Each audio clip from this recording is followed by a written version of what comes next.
being happy is more important than wealth, but sometimes wealth is important to be happy. That's what I want to talk about today.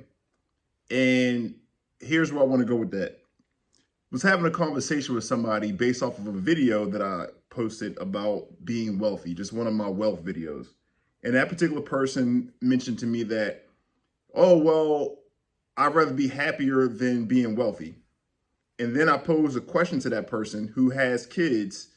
I said, well, if you're not somewhat wealthy, and what I mean by that, wealth is relative. So when I'm talking about wealthy, I'm not talking about being a gazillionaire or a billionaire. I'm just talking about having somewhat of financial stability.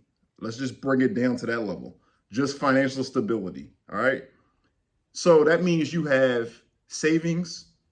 That means you are not living paycheck to paycheck. That means that you can afford to buy things without being stressed and strapped.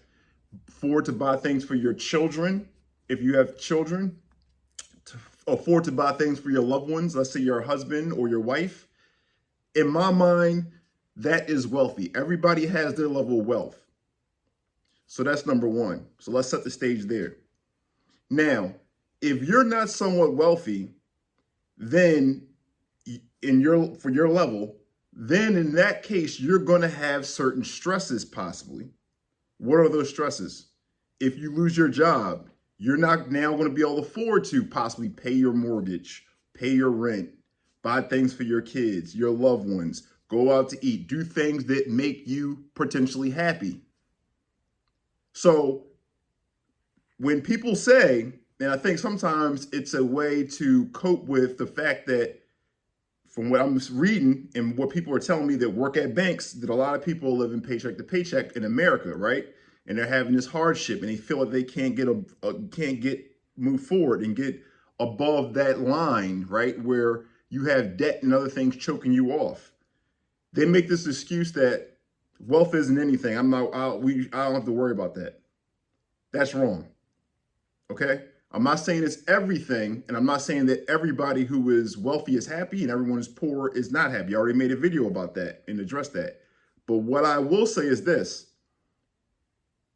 Let's not say that, being happy is more important than being wealthy, because technically you need money in order to be, most people need money in order to be happy. That's just a fact.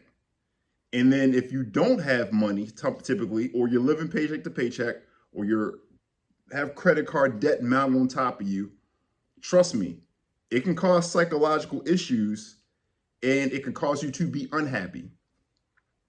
So let's focus on trying to be somewhat wealthy or financially stable. Let's put it that way rather than say wealthy, because wealthy has a bad, term in people, a bad taste in people's mouth. Financially stable, let's call it that. So what do you need to do that? In order to do that, you need to save more than you spend. And then you need to invest in things. That's what you need to do.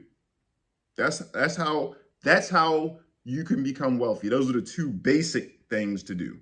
It's other complicated things. I can get into those things, but let's just keep the video simple.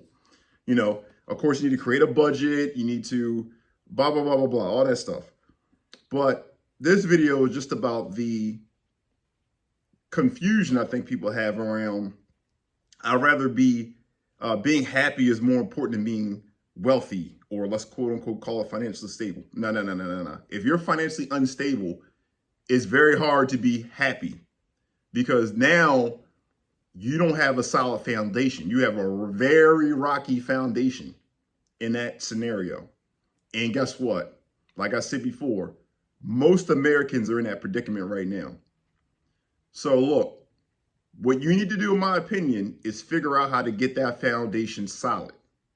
And it's not far-fetched from happening. You can do it. It's not hard to do.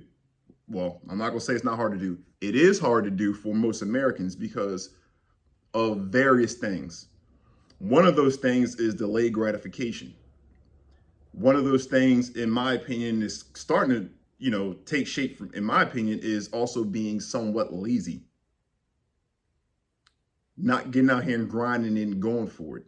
And honestly speaking, if you have kids, children, I'm just taking it to another level, and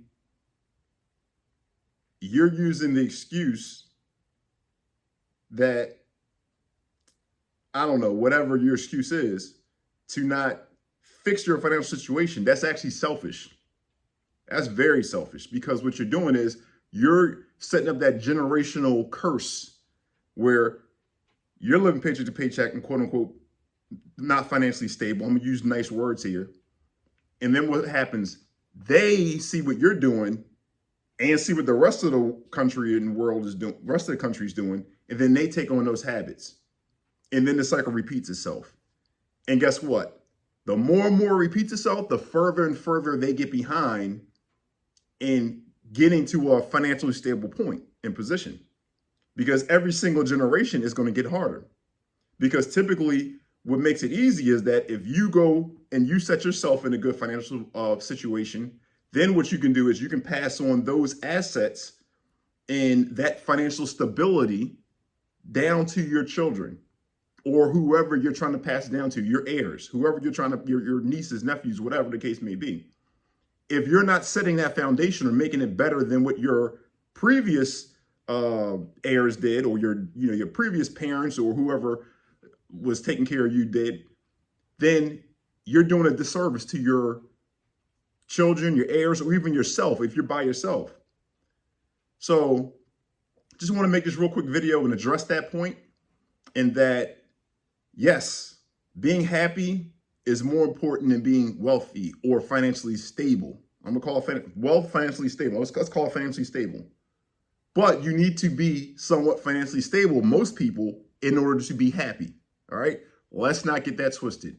You can't buy your kids stuff if you're not financially stable and you're not on a solid foundation.